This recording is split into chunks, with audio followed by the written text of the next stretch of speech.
Luke 23.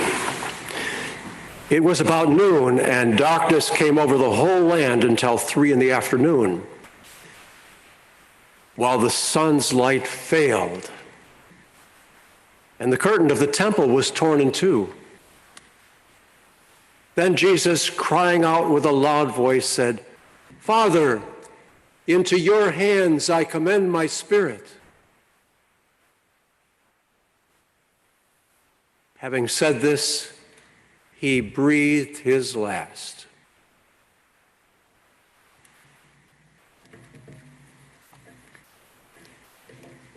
Father, into your hands I commend my spirit.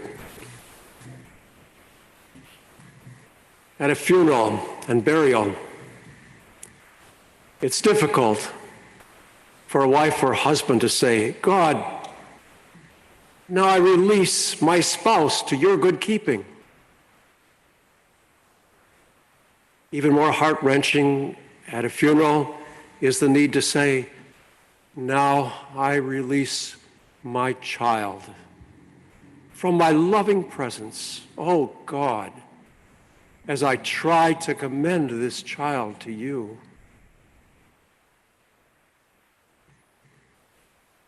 Yet it's such a difficult time, devastating time on this side of Easter because of Christ, our mediator.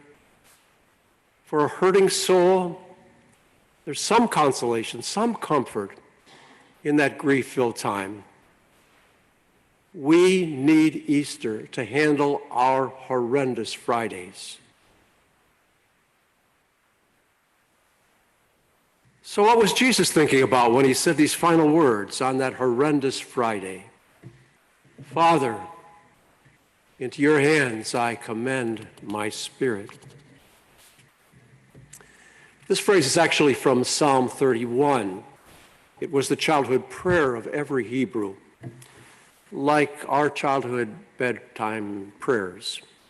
It offered, in the midst of the uncertainty of darkness, some feeling that we could feel that God's goodness was with us. So this psalm, Psalm 31, celebrates that God is there, and in dark times he will carry us through. So what was Jesus thinking when he said with great energy and a loud voice, "Father, into your hands I commend my spirit"? Bible scholars believe that within this declaration by Jesus is his awareness that he's ready now to be lifted up to the joys of heaven. In effect, he is saying in this phrase, "Father, I completed the work I was sent here to do, and now I can head back to the glories and comforts of heaven." And we can imagine him going on as he moves toward those heavenly gates, saying, "And here in heaven with you, Father, I can watch as seeds I planted for you, seeds of renewing grace, of your enriching compassion. I can watch as they're blossoming. And here at heaven's gate, I can welcome people saying, 'Enter into joy.' For I was noticing people when you reached out with compassion to someone who was thirsty or hungry or in need, and you lived out redeeming compassion. You lived out my Father's will, and I was there in spirit noticing.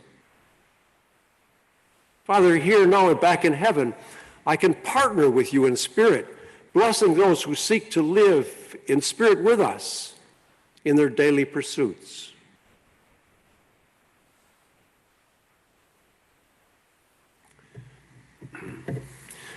So what might it mean to us today for you and me to pray, "Father, into your hands I commit my spirit"?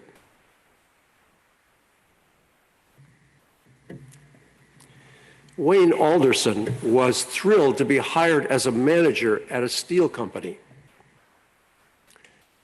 But soon the thrill became a chill when he realized his employees belonged to the Steelworkers Union, which had great animosity toward management at the steel company.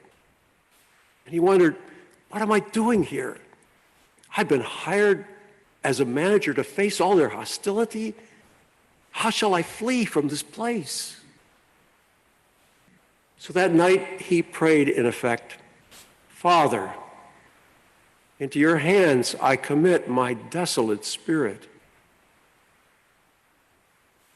And then he read 2 Corinthians chapter 5, which says, you were chosen to be my ambassador, bringing reconciliation.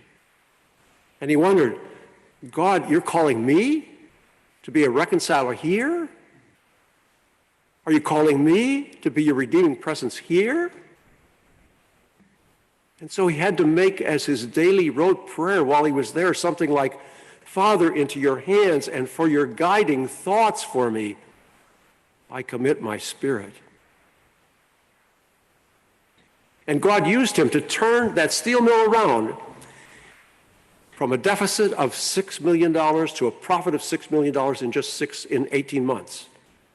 Labor grievances were down from 12 per week to 1 per year. Employment increased 300% to over 1,000 people. Product quality was the best in the history of the plant.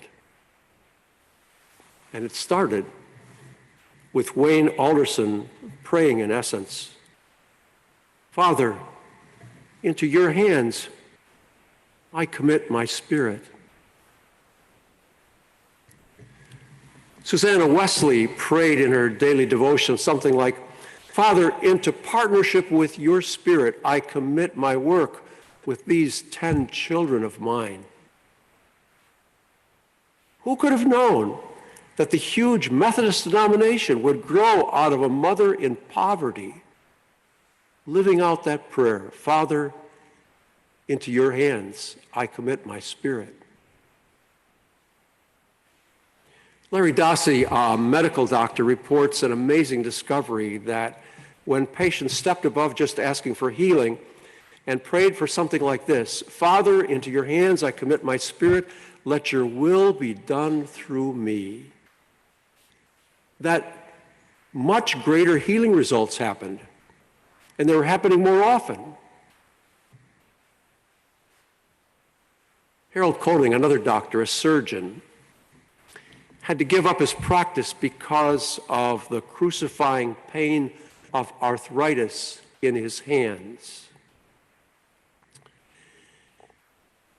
But he prayed something like this, Father, into your hands I commit my spirit. And God led him to be noticing how people of prayer were healing faster and with less complications than normal in the hospital. And he began to wonder,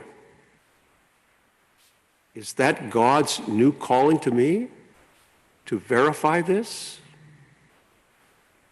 To be noticing how you, God, are the great physician? Duke University confirmed his calling by giving him a whole building on campus where college students could do amazing research on what happened when people prayed to God to be with them in spirit, as well as renewing their body.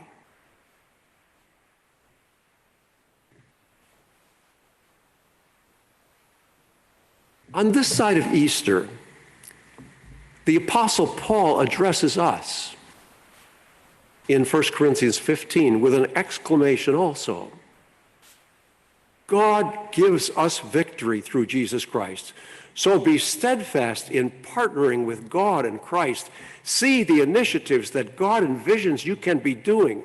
Be abounding in those ventures, knowing that your labor will not be in vain. Jesus' last words on the cross, Father, into your hands I commit my spirit, are a key prayer to discovering incredible fulfillment.